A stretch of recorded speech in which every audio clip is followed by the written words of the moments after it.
주하고 다음 주까지 해서 끝날 것 같은데 한번이라도 좀 나눠보고 싶습니다. 제목은 시네카의 숨겨진 나무처럼인데요. 여기 보시면 이 강이 무슨 강인지 아세요? 요단강이에요. 요단강. 요단강입니다. 강처럼 안 보이죠? 거의 뭐 시내가잖아요. 근데 이게 요단강입니다. 상상하는 거랑 실제랑 차이가 많죠. 근데 어쨌든 이 시냇가에 심겨진 나무를 잘 표현한 사진입니다. 시냇가에 심겨진 나무처럼 이렇게 이런 사람들을 복 있는 사람이라고 한다죠. 그래서 오늘 제목은 복 있는 사람에 대해서 좀 말씀을 좀 드리겠습니다. 사람들은 이분법에 의해서 이렇게 사람을 두 종류로 나누는 걸 좋아해요. 보통 많이 나누는 게 남자 여자 나누죠. 또 이렇게 착한 사람 나쁜 사람 나누기도 하고요. 요즘은 부자 가난한 사람 많이 나눕니다. 교회 안에서는 이제 보통 그리스도인 또 세상 사람 이렇게 나누기도 하고요. 이스라엘에서는 유대인 이방인 이렇게 선민 사상이 강한 이 유대인들은 자기중심적이어서 자기들 유대인들 외에는 다 이방인 얘기하죠. 우리나라에서도 좀 이렇게 나누는 사람도 있어요. 군인 외 사람 이렇게 많이 나누죠. 이 세상적인 기준입니다. 그러나 이제 우리가 이 시간 좀 생각해보고 싶은 것은 하나님께서는 그러면은 어떠한 기준으로 사람들을 나누고 계시는지 좀 생각을 좀 해봤으면 좋겠습니다. 하나님의 이분법, 하나님은 시편 말씀에 이렇게 얘기하셨습니다. 복 있는 사람은 악인들의 길을 따르지 아니하며 죄인들의 길에 서지 아니하며 오만한 자들의 자리에 앉지 아니하고 오직 여호와의 율법을 즐거워하여 그의 율법을 주야로 묵상하는도다. 하나님께서는 복 있는 사람과 악인으로 이렇게 시편 말씀을 보면은 나누고 있는 것 같아요. 그래서 복 있는 사람과 악인, 또 우리 교회에서는 다르게 얘기해서 신령한 사람 대 세속적인 사람 이렇게 나누고 합니다. 자, 그러면은 과연 나는 어떤 사람인가? 이 시간 생각해 보실 것은 나는 어떤 사람인가? 이겁니다. 한번 생각해 보세요. 나는 어떤 사람인가? 나는 복 있는 사람인가? 악인인가? 나는 신령한 사람인가? 세속적인 사람인가? 자, 생각해 보세요. 저는 어떤 것 같습니까? 괜히 물어봤어요. 자, 저는 깜짝 놀라실 거예요. 미지근한 사람입니다. 제 인생에서 이 미지근한 사람 뗄 수가 없습니다. 말씀에 있죠. 차지도 뜨겁지도 않은 사람, 이 라오디게아 교회 사람들, 좀 적나라하게 얘기하면은 적당히 살고 싶은 사람, 제 모습입니다. 많이 다스림을 받았는데도 불구하고 여전히 이런 모습들이 있습니다. 그런데 이렇게 살고 싶은 저희들을 내버려두지 않으시죠. 하나님은 절대 포기하지 않습니다. 하나님의 그 신실하심과 열심으로 우리를 하나님께서 원하시는 모양으로 빚어가십니다. 제가 좀 간증을 좀 드릴 건데요. 제가 초등학교 2학년 때 처음 교회에 나갔습니다. 남원에 있을 때였는데 한번 제가 간증을 한 적도 있는 것 같긴 한데, 남원에 있을 때 초등학교 2학년 때 남원교회에 처음 나갔어요. 그때 나이가 지금 저희 큰아들 현민이 나이쯤 되는 것 같아요. 초등학교 2학년이니까. 그때 나가서 중학교 2학년 때 기린록교회에서 침례를 받았습니다. 그리고 지금까지 잘 살았는지는 모르겠지만 이렇게 살아서 열심히 여기까지 왔습니다. 제 성격 중에 좀 특이한 게 있다고 하면은 튀는 걸 싫어합니다. 그래서 아까 얘기한 것처럼 튀는 걸 싫어해서 적당히 눈에 안 띄게 살고 싶은 그런 마음이 강해요. 그런 성향이에요. 그래서 참 기억에 남는데 예전에 제가 그 할렐루야 소그룹에 있을 때 한번 이렇게 우리 형제들끼리 모여가지고 자식들에게 유언을 남긴 말씀을 발표한 적이 있었어요. 그때 제가 깜짝 놀랐는데 우리 김영국 형제가 했던 그 말이 정말 깜짝 놀랐습니다. 상상 못 하실 거예요.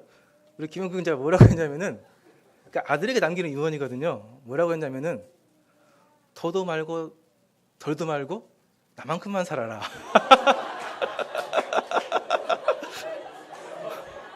아, 깜짝 놀랐어요. 뭔 자신감이지? 네, 더도 말고 덜도 말고 나만큼만 살아라. 와. 내가 근데 김영근 형제 성격을 알기 때문에 무슨 말인지 알아요. 항상 우리 하는 얘기가 사람이 못나도 문제지만 뛰어나도 문제다. 뛰어나면 봐, 저 한동안 뛰니까 저 뛰어나니까 저 얼마나 고생하면서 이 적당히 살고자 하는 그런 게 저만큼이나 강했어요. 지금도 그런지는 모르겠습니다. 어쨌든 깜짝 놀랐어요. 그 자식한테 이렇게 유언같이 말을 남기는데 그런 말을 한다는 걸 깜짝 놀랐습니다. 이게 저도 그랬어요. 그런데 이제 그런 것 때문에 제 마음속의 계획은 적당히 살다가 그래도 뭐는 해야지. 그래서 보이는 게 학생부 교사. 보니까 이 주기학교 교사들은 보니까 무슨 뭐 강습회도 가고 회의도 많이 하고 안 될 것 같아. 이 학생부 교사가 딱이야. 학생부 교사를 가야 돼. 학생부 교사로 가고.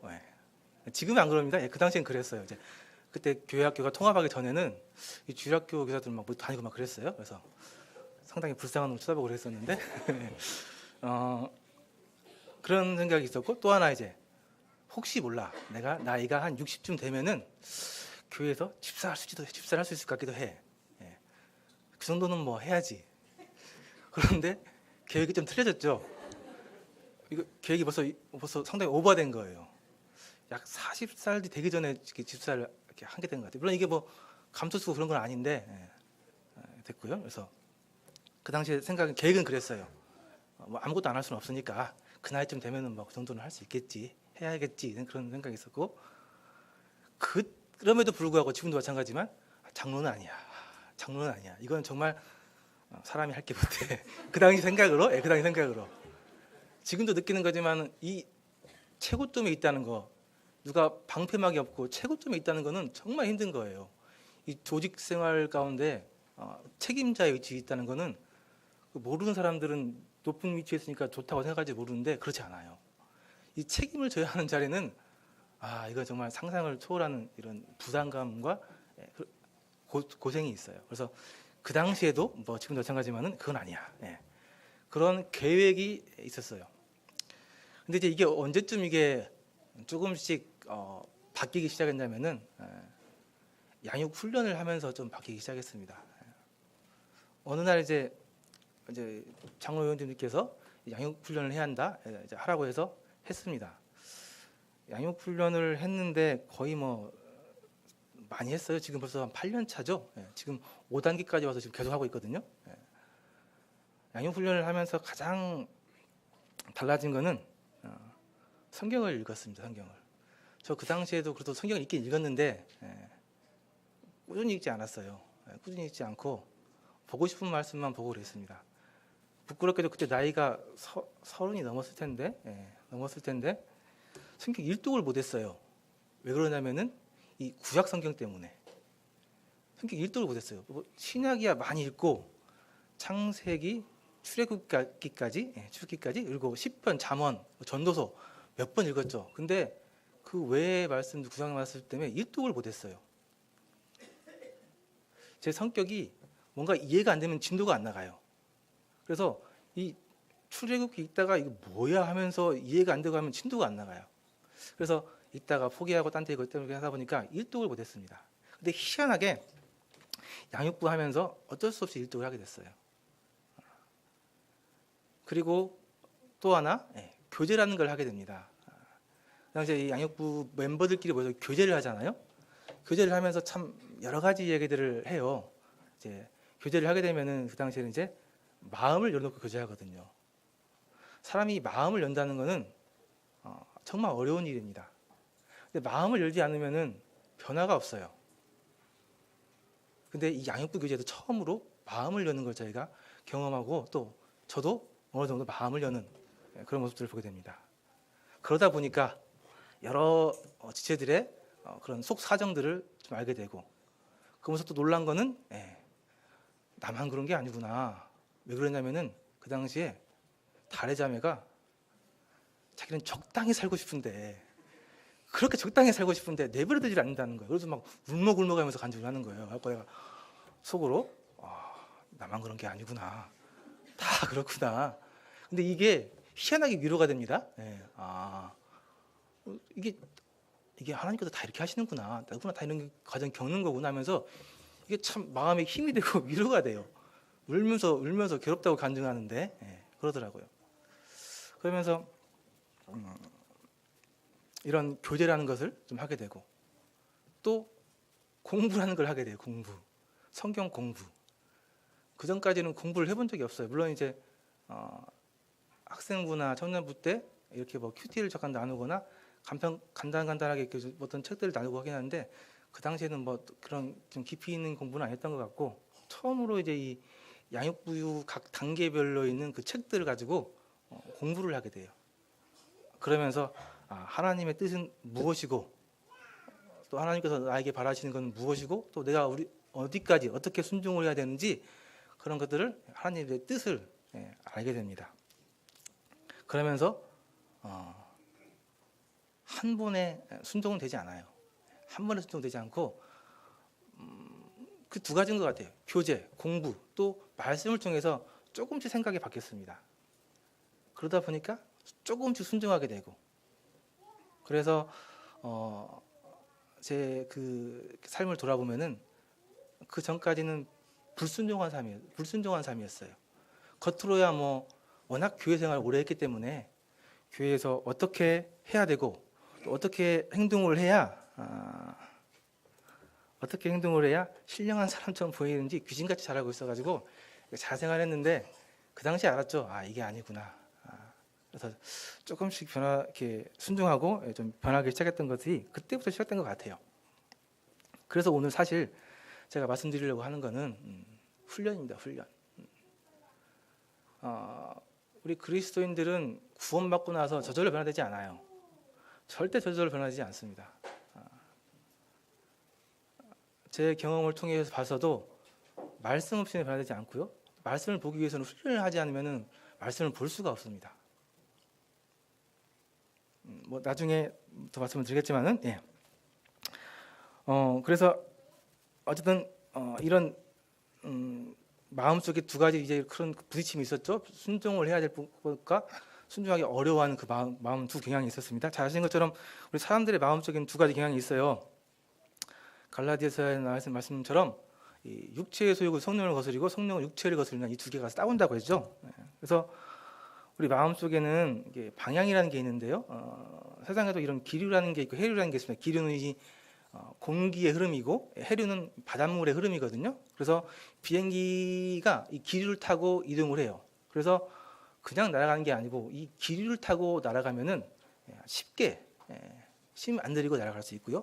배도 마찬가지예요. 바다에서 이 해류라는 게 있거든요. 그래서 이 해류에 실려서 날아가면은 쉽게 날아갑니다. 쉽게 이렇게 갈 수 있어요. 마음에도 흐르는 방향이 있는데 순종하고자 하는 이런 방향이 있고 불순종하고자 하는 이 육체의 소욕이 함께 있습니다. 다른 것으로 표현을 하면은 우리 인간의 마음은 그리스도인들의 마음을 언덕을 올라가다 멈춘 차량과 비슷하다고 그래요.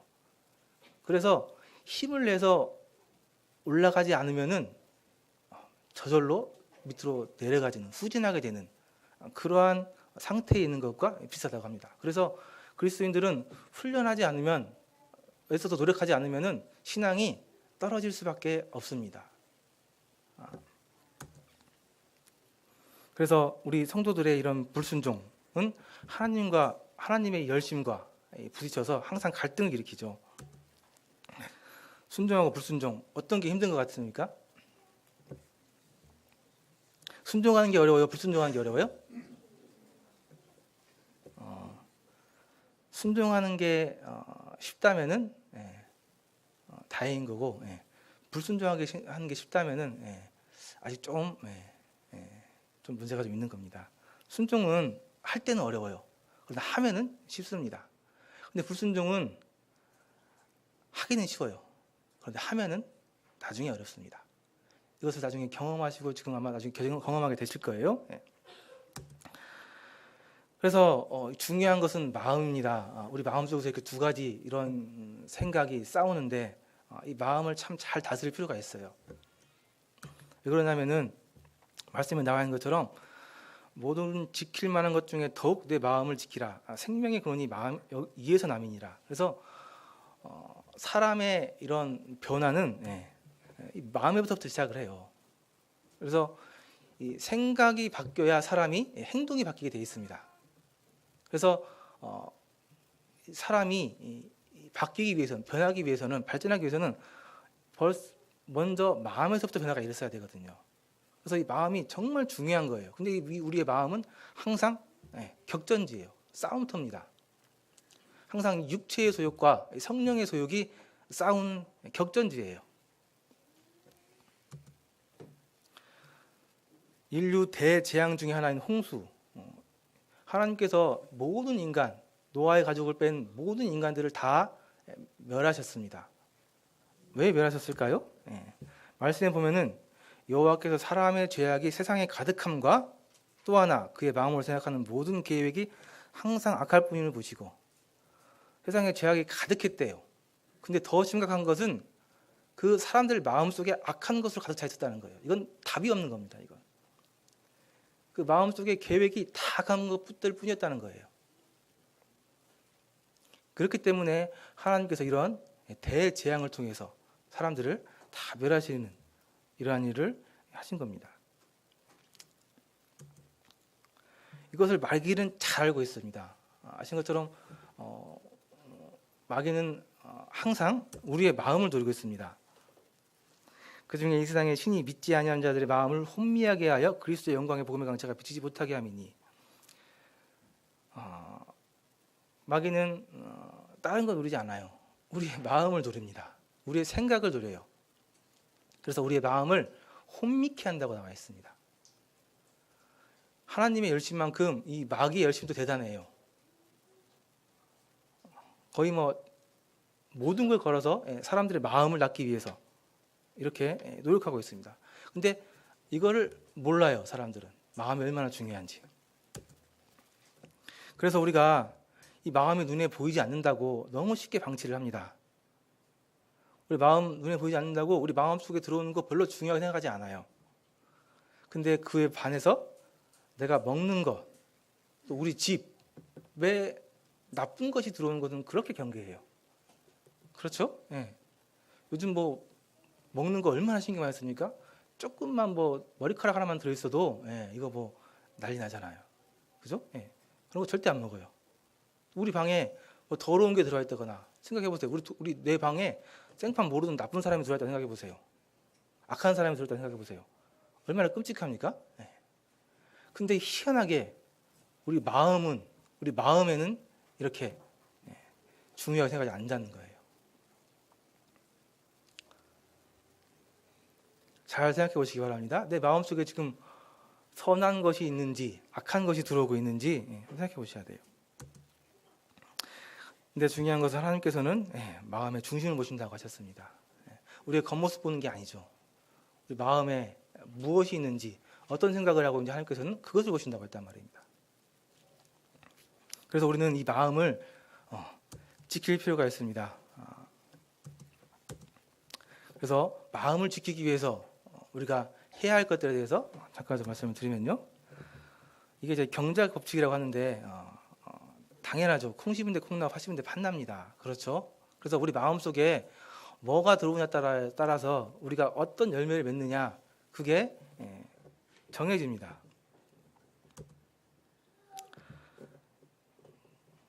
스탠포드 대학에서 조사했다고 그래요. 인간이 정보를 받아들이는 통로가 여러 개 있는데 가장 큰 비율로 정보를 받아들이는 통로는 첫째가 시각이라고 합니다. 약 85% 정도를 이 시각을 통해서 받아들인다고 해요. 둘째는 뭐겠어요? 청각입니다. 청각을 통해서 약 12% 정도를 받아들인다고 해요. 그럼 나머지는 약 3% 정도 되죠. 그래서 그 외에 이제 촉각이나 미각이나 후각 이런 것들 통해서 정보를 받아들인다고 해요. 자, 그러니까 우리가 받아들이는 정보는 이 시각과 청각에서 거의 판가름이 납니다. 우리가 뭘 보고 있는지, 뭘 듣고 있는지 그거 보시면은 우리 마음속에 뭐가 들어오고 있는지 보인다는 거죠. 이 부분에 대해서 저희 청년부에서도 계속 얘기가 되고 있고 또 교제가 되고 있고 말씀이 전해지고 있습니다. 이게 보시면요, 이게 현재 많은 영향을 미치고 있는 통로예요. 우리 마음속에 들어오고 있는 통로. 근데 이것들은 하나같이 시각과 청각을 동시에 영향을 미치고 있습니다. 드라마, 스포츠, 영화, 게임, SNS, 맛집, 여행. 맛집, 여행. 이거 죄인가요? 맛집, 여행. 헷갈리시죠? 이게 죄인가? 영화 보는 게 죄인가? 드라마 보는 게 죄인가? 물론 죄는 아닙니다. 죄는 아닌데 이것들이 우리 마음의 중심을 차지하고 있다면은, 이것들이 우리 마음에 하나님의 자리를 차지하고 있다면은 죄예요. 그리고 성경에서는 우리가 해야 할 것들, 하지 말아야 할 것들에 대해서 판단하는 기준을 이렇게 제시하고 계십니다. 네, 이거 중요한 건데. 잠깐만요. 당황스러워서. 자, 그리스도의 행동 지침 해가지고 네 가지가 있어요.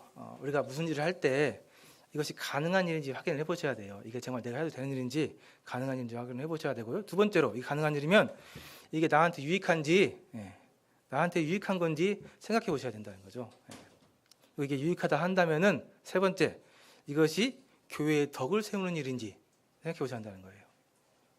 그리고 이게 교회의 덕을 세우는 것이라면 네 번째, 이것이 하나님의 영광을 위한 일인지 생각해 보셔야 한다는 거예요. 이거 기억하시기 바랍니다.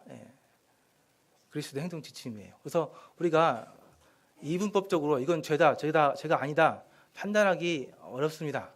그러나 말씀에 비춰봤을 때 이런 이 네 가지 기준에 의해서 이걸 다 충족한다면 우리가 뭐든지 할 수 있습니다. 그러나 아무리 죄가 아니다 할지라도 이것에 부합하지 않는다면 잘 다시 한번 생각해 볼 필요가 있으신 거예요. 그래서 우리가 하고 싶은 거는, 우리가 해야 될 것은 우리 마음 중심에 신령한 것으로 채우셔야 돼요.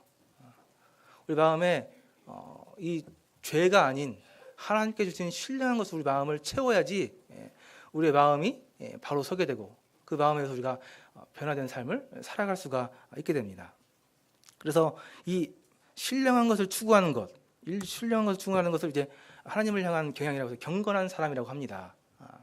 경건한 사람들이라고 해요. 이 신령한 것을 추구하는 사람들. 그래서 이러한 사람들이 하는 훈련을 경건 훈련이라고 얘기를 해요. 그래서 우리가 해야 될 것은 경건 훈련이에요. 경건 훈련. 연습이라고도 하죠. 경건 훈련. 디모데후서 3장 5절 말씀에 보면은 경건의 모양은 있으나 경건의 능력은 부인하니 이 같은 자들에서 내가 돌아서라. 경건한 모양은 있는데 경건의 능력이 없다. 제가 아까 간증했죠. 제 모습이었습니다. 겉으로 경건한 모양이 있어요. 귀신같이 잘 알아요. 이렇게 행동해야 경건하게 보이고 신실하게 보이고 지금까지 보고 자라온 게 그거기 때문에. 근데 능력이 없어요. 능력이. 경건을 행할 능력이 없습니다. 집에 가면 바뀌어요. 사회 나가면 똑같아요. 세상 사람들하고. 그렇게 굉장히 오랜 삶을 살았어요. 정말 불행한 거죠. 하나님 앞에 정말 못할 짓입니다. 이러한 저의 모습이 하나님의 그런 열심과 부딪힌 거죠. 하나님께서 포기하지 않으셨어요. 여러분들이 우리가 하나님의 자녀가 확실하다면 맞다면은 하나님은 절대 포기하지 않습니다. 여러분들은 하나님의 열심에 굴복하시게 될 거예요. 빨리 굴복하느냐, 끝까지 버티다가 고생하다가 굴복하느냐, 그 차이인데 마음속에서 잘 생각해 보시기 바랍니다. 그래서 경건에 능력 있는 사람이 경건한 사람이에요. 그래서 이런 사람들이 하는 경건 훈련인데 이 경건의 이 능력은 연습, 훈련을 통해서만 개발이 됩니다. 이 능력은 저절로 생기는 게 아니에요. 물론 이제 타고난 부분들이 없지 않아 있긴 있지만은 이 능력은 대부분 많은 부분을 연습을 통해서 개발하는 거예요. 훈련을 통해서 개발하는 거예요. 그 특별히 이 경건이라는 거는 우리 사람들에게는 워낙 없는 부분이기 때문에 연습하셔야 돼요. 훈련하셔야 돼요. 그렇지 않으면 안 생깁니다. 저절로 시간 지나면은 뭐 경력이 쌓이면은 절대 아니에요.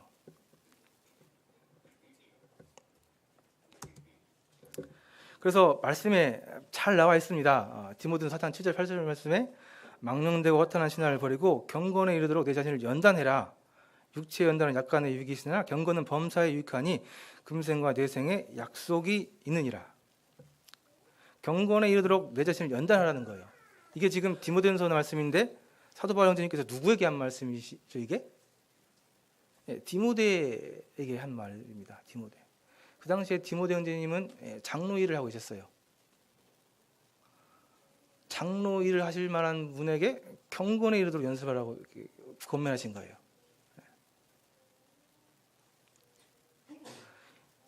물론 육체 연단도 있어요. 육체 연단도 약간의 유익이 있습니다. 건강한 신체로 건강한 모습으로 세상을 살 수 있습니다. 그러나 그건 거기까지예요. 그러나 이 경건은 금생과 내생의 약속이 있다는 거예요. 지금 현재 삶뿐만 아니라 내생까지 우리에게 많은 유익이 있다는 겁니다. 그래서 이 경건에 이르도록 연단하는 것은 훨씬 좋은 거죠. 그런데 재밌는 건 경건은 소유나 획득의 대상이 아니라는 겁니다.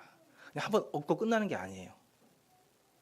한번 얻고 끝나버리면 얼마나 편해요. 한번 열심히 해도 얻고 하면 얼마나 편해요. 그러나 경건은 그렇지가 않다는 거예요. 경건은 끊임없이 연습, 훈련으로 유지해야 하는 성품이라는 거예요. 그래서 경건은 끝이 없습니다. 경건 훈련은 끝이 없어요. 양육 훈련을 시작한 지가 벌써 8년이 됐는데 끝이 없어요. 지금 아마 보니까 평생 해야 될지도 모를 것 같아요. 지금.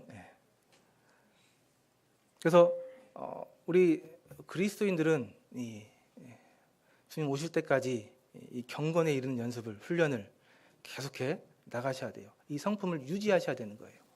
아까 얘기한 것처럼 이 오르막길에 오다 멈춘 차, 이거 연습하지 않으면은, 연습해서 올라가지 않으면 떨어지게 돼 있어요. 이 성품은 연습하지 않으면은 사라지게 돼 있단 말입니다. 그래서 오늘 이 시간에 말씀드리는 것들을 통해서 좀 마음을 좀 단단히 좀 각오하시면 좋을 것 같아요. 내가 경건에 이르기 위해서 연습해야 되는구나, 훈련해야 되는구나. 마음들을 좀 가지시면 좋을 것 같습니다. 그래서 이 능력은 연습하지 않으면 녹이 쓴대요. 연습하셔야 되는 거예요. 그래서 이번 시간에 훈련에 대해서, 경건 훈련에 대해서 말씀을 좀 드리는데요. 말씀드린 것처럼 평생 교육이에요. 주님 오실 때까지 계속해서 우리가 힘써야 될 그런 교육이고요. 이거는 이제 얼마 전에 우리 소그룹에서 있었던 재미있는 교제 중에 하나였는데, 예수님이 12제자하고 현재 우리 교회 성도들하고 누가 더 쉽게 훈련하느냐, 훈련하는 데 있어서 연습하는 데 누가 더 유리하느냐, 이걸 한번 교제를 한번 했습니다. 이게 무슨 말이냐면은, 이 12제자들은 예수님을 직접 보면서 동행하면서 훈련을 했고, 우리는 예수님을 보지 않고 없는 상태에서 훈련하는데 누가 더 유리하냐 그거죠. 어떻게 생각하세요? 12제자가 더 유리했을까요? 아니면 현재 우리 교회 성도들이 유리할까요? 교회 성도들이요? 왜 그럴까요? 네.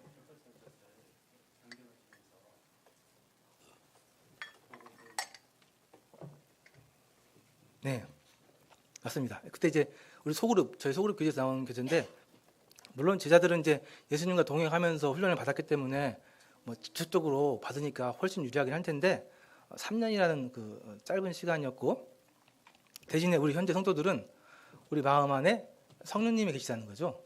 성령님이 계시고, 또 하나 중요한 말씀이 있다는 건 말씀, 성경이 있다는 거거든요. 이런 걸 봤을 때 성도들이 더 유리할 수도 있겠다. 상당히 공감이 가는 얘기입니다. 그래서 우리는 예수님을 눈으로 볼 수 없습니다. 예수님을 본 적이 없죠. 그러나 우리에게는 성경이 있습니다. 성경 말씀을 읽을 수 있고 들을 수가 있습니다. 이게 우리에게 정말 큰 힘입니다. 무기예요. 여러분들 이걸 좀 생각했으면 좋을 것 같아요. 그래서 성경으로 할 수 있는 훈련들이 참 많이 있습니다. 큐티, 통독, 성경 공부, 성경 나누기. 물론 이런 것도 하고 계시잖아요. 예. 소그룹에서 뭐 말씀 나누기 하시죠. 또 집에서 성경 통독 하시죠. 때로는 뭐 마음에 맞는 분들끼리 성경 공부도 하고 계시고, 수시로 또 SNS나 이런 핸드폰을 통해서 말씀을 나누고 있고 있으시죠? 예. 이런 성경으로 할 수 있는 많은 훈련들이 있어요. 그래서 이런 훈련들을 끊임없이 꾸준히 계속 해야 한다는 거죠. 하고 있고, 그렇죠? 예. 그래서 많이 하셔야 돼요. 예, 많이 하셔야 됩니다. 그런데 우리 교회처럼 이렇게 훈련을 많이 하고 있는 교회가 많지는 않습니다. 예. 그래서 이러한 유리한 점이 있다는 걸 좀 생각을 하시고, 예, 계속해서 이런 훈련들을 하시면 좋겠고요. 그래서 이번 시간에 이제 마지막으로 훈련을 하나 제안 드리려고 합니다. 좋은 훈련이란 도대체 그럼 뭘까? 그래서 다음 시간까지 해서 이제 한 가지 훈련을 좀 제안을 드릴 건데요. 예. 좋은 훈련의 첫 번째 조건은 일상성이라는 겁니다. 매일 할 수 있는 훈련이어야 된다는 거예요. 매일. 그 캠프빨이라고 들어보셨어요? 캠프빨. 우리 학생들이 캠프를 많이 가죠. 예, 많이 가요. 캠프 갔다 와서 막 성령 충만해갖고 오죠. 예, 뭐든지 할 수 있을 것 같아. 예. 근데 그게 얼마나 갑니까? 많이 가면 한 달까지 못 가죠. 뭐 1주, 2주 그렇게 하고 그러죠. 예. 그게 캠프빨이라고 하거든요. 그게 왜 그러냐면은 일상성이 없기 때문에 그래요. 그냥 그때 한 2박 3일은 3박 4일을 그때 하고 끝나니까 그래요. 그걸 일상 속에서 계속 하지 않기 때문에 이게 캠프빨로 끝나는 거예요. 물론 이제 그 캠프 그 환경에서는 모든 사람이 다 신령한 사람이고 모든 게 다 말씀이고 다 배울 거고 다 그렇게 행동하는 사람들이고 당연히 자연스럽게 성령 충만해지죠. 그러나 그것을 일상생활 안에서도 돌아와서도 할 수 있어야 한다는 거예요. 그렇지 않으면은 이거는 금방 사라진다는 겁니다. 그래서 우리가 훈련을 해야 되는데 이 좋은 훈련 중에 첫 번째로 필요한 이 필요성, 중요한 것은 일상성이 있어야 돼요. 그래서 매일매일 할 수 있는 훈련을 해야 됩니다. 두 번째로 용이성, 쉽게 할 수 있어야 돼요. 막 훈련하는데 뭐가 많이 필요하고 어려워서 못하고 그러면 안 돼요. 쉽게 할 수 있는 훈련이어야 돼요. 누구나 쉽게 할 수 있는 훈련. 그리고 세 번째로 반복성, 매일 할 수 있는 훈련이어야 돼요. 매일. 오늘 하고 내일 하고 모레도 하고 계속 할 수 있는 반복성의 훈련이어야 돼요. 이번 시간에 성도님들에게 좀 제안 드리고 싶은 거는 이런 세 가지 이런 필요성을 충족시킬 수 있는 훈련을 하나 좀 소개시켜 드리려고 그래요. 그래서 결론적으로 성도님들에게 좀 추천하고 싶은 이 훈련은 같이 한번 읽을까요? 노란 박스 안에 있는 거. 시작. 규칙적으로 하루 생활 중 얼마의 시간을 정해서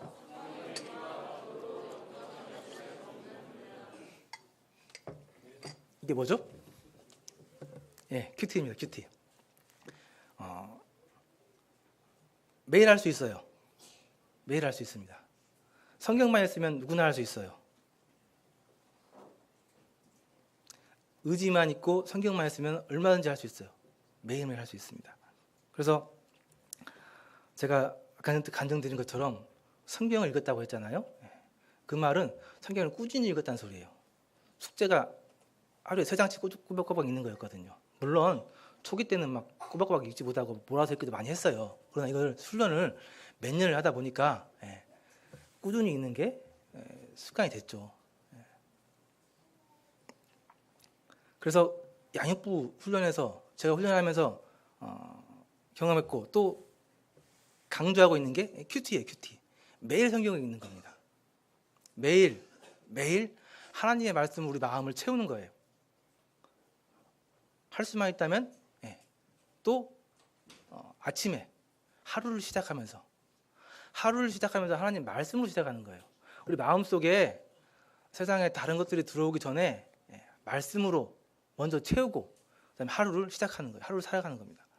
차이가 어마어마해요. 하루의 시작을 말씀으로 채우고 시작하는 거랑 그냥 바쁘게 막 시작하는 거랑 경험해 보신 분들은 아실 거예요.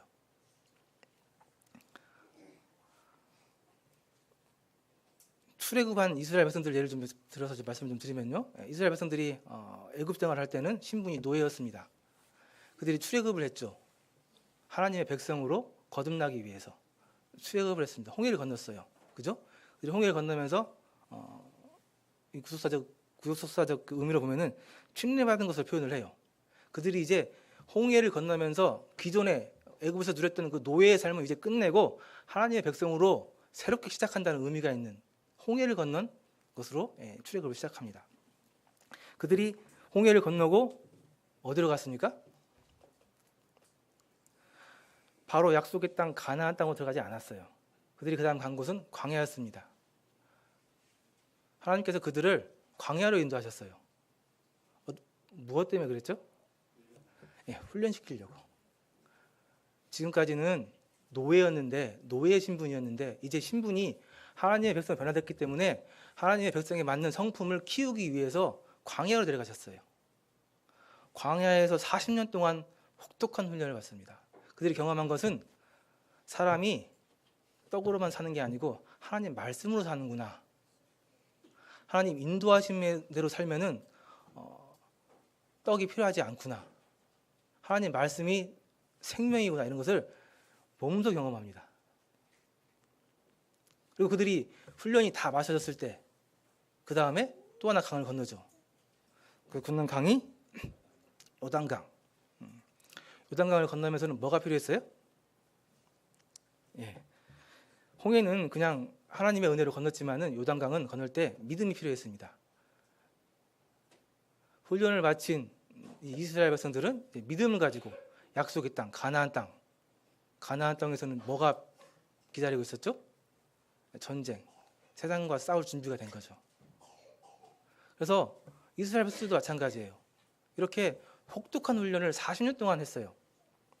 그 훈련을 거친 사람들이 가나안 땅에 들어가서 세상과 싸울 수 있었습니다. 그래서 우리가 교회 안에서 구원을 받으면은 저절로 성장하지 않죠.